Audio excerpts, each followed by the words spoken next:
The key objective of the special project was mainly to build the capacity of town planners. It's not energy planners, it's really town planners, which means special planners. Very difficult because the project got the acronym special and spatial planning, so you have to take care.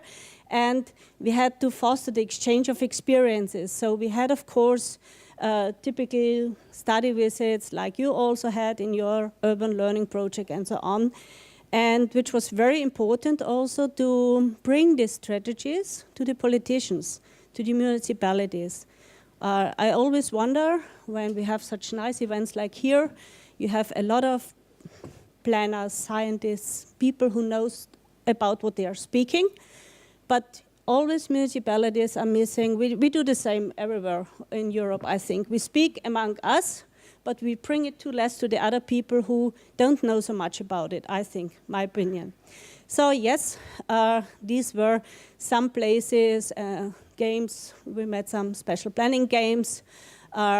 We were in London, at the southwest part of London. There is Battersea, the Nine Elm place, which was a former power plant area, which is now developed with a lot of development areas, settlement areas. A new underground will go there, and a lot of energy planning has been done. This will be how it looks like in some years. I think this is the place you will see tomorrow. I had a nice flight from Vienna to somewhere, and I saw Seestadt Aspern from the air. And we had it also in our study tour because I'm the only one who is doing this in my planning department. Maybe I should tell you that in Austria and in Styria also, the planning is made by the municipalities, by the planners. They got a contract from the municipalities. They have to do what the municipality wants. And my department is in charge of checking this, if they are going according to the special planning law. This sounds maybe strange for some countries, but Austria, I think it's everywhere in Austria, planning is more fulfilling the wishes of people who want to have a real estate in a building up area. So they go to the mayor and say, hey, I want to have a building up area, and he tries to get it. But according to the law, of course, it's not always possible. So I have we are checking authority in my department. And I had also to convince my own colleagues in the department to stress a little bit more out what is in our special planning law. Yes, you see this, I brought this, it was a pan-European planning guide we made, and we made also some expert papers. I had some on the tables outside. So, what we learned, is there enough political will in the European projects to do energy special planning?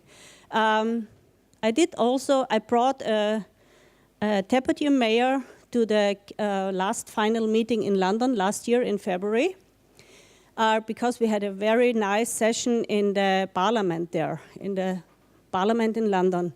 And that means a lot to have this there, high tea, and my vice mayor joined me.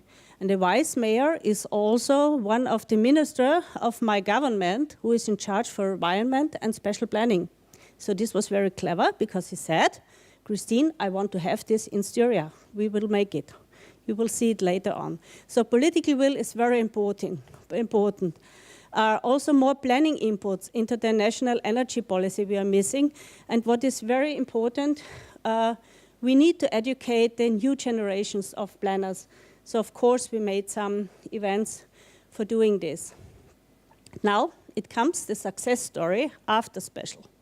Another trick I had to do, or I did, we got the money from the European Commission to our financial department in Styria. And they gave it to our small department. And my staff costs were already paid, of course, by the financial department. So I got all my staff costs, I was very expensive, to my department. And with this money, we made now the success story. Because we said we want to have future energy special planning in Styria. After researches, we found out a lot of determinations are already set in a Styrian special planning law. This sounds also strange for you maybe, but in Austria it's very important what is in the law. Not just what we do, what we want to do, it has to be in the law. It's not determined there. You can't do anything, so that is important. And it's no obligation to make an energy concept. You can do it. So tell me how many municipalities want to do it, because it costs money. And if you don't have to do it, and if you're not so, if you don't want to make it, you don't do it. A small background. We had till 2015 in Styria 539 municipalities. I told you the second biggest one is 22,000 inhabitants. So you can imagine there were municipalities with 124 inhabitants. So they merged it together, and the new chances now for the energy special planning, because these new 287 municipalities have to do a new land use map, which normally they have to do every 10 years in Styria, but now they have to do it till 2020. And we said they can use the energy special planning there. So it was also made in 2015, the climate change adaptation strategy of Styria. It was also made before for Austria and for some other federal states, but we made it in 2015. I was involved there as a group, as a stakeholder group, and we said, okay, these measurements there for the special energy planning had to be done in a short-term period, in 2 to 3 years. This was in September 2015. Now, our department authorized last March the BOKU University in Vienna for natural resources and science researchers to produce a guidebook for municipal energy concepts in special planning, so that the planners have something in their hands to go to the municipalities and tell them how we can do this special planning now in Styria. And we also, they made no tool, we have no tool made, but it's a kind of calculation they were doing for 2 test areas. These 2 test areas, they had also heat demand, energy supply. It's a kind of basic data for these 2 municipalities, are also concerning mobility, the use of the buildings, the age of the buildings, and so on. It's a whole data system, which is a GIS system. So it's easy to get now for the municipality.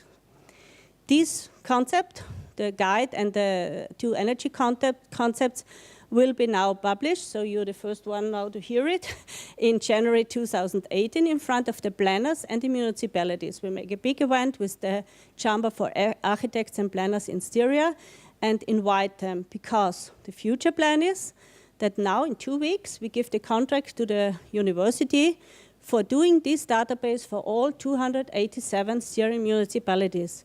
And what is very good, these data are for free for the planners and for the municipalities. In the end of 2018, they can get this on a CD or however, and have all this data basic for the energy consumption, CO2 emission and so on for their own municipality on the municipality level, and a 250-meter raster data. And with the guideline, they can start now their energy concepts in the province. We have, as I told before, in the special planning law, we have basic principles in special planning, you know, don't use too much space and so on. You have keep the quality of natural living standards in it. I think a lot of countries have this. Austrian-wide, we have 9 different building up and special planning laws, so everywhere there are these special planning, this basic principle in it. But in the local development concepts, which we have as a planning instrument, it says just energy concept should be part of it. Should be. You know, you don't have to do it, it should be part of it. So also for my colleagues in the office, I have to say, okay, they say, why do I have to do it? I don't want it, it's not in the law. But we can say, okay, but they can do it, and we allow the municipality to do it. So these municipalities, which is, for example, situated in an urban renewable area for air particulate matter. You know, Graz has a very valley situation, so we have very bad data about particulate matter.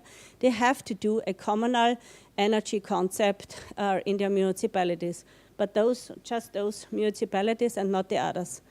So this is the the model, the calculation model, which the university did.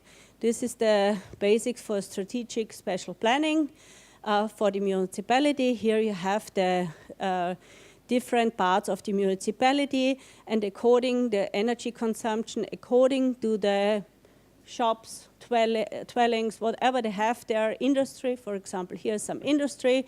You see how much megawatt hours they are producing or they're using. And the planning guide will have some strategic possibilities, how the development concepts could be, determinations, very important to have this concerning potential areas for district heating, concerning also giving the mayor a help. If somebody is coming and has a wish for a building up area, then he can decide and can say, look at our energy concept. You're very far away from a central development and so on. So this could help him in the decisions or the municipality, and we want to reduce the urban sprawl because we have a lot of this in Styria. These are the potential areas for district heating, for example. This is the Kapfenberg, a city in Upper Styria with 22,000 inhabitants. There's big industry there, the Föstalpine, and you see here, according to the heat density, the developments, how can they be? And they have district heating there, till now gas, but nevertheless, they want to do energy concept. Thank you very much.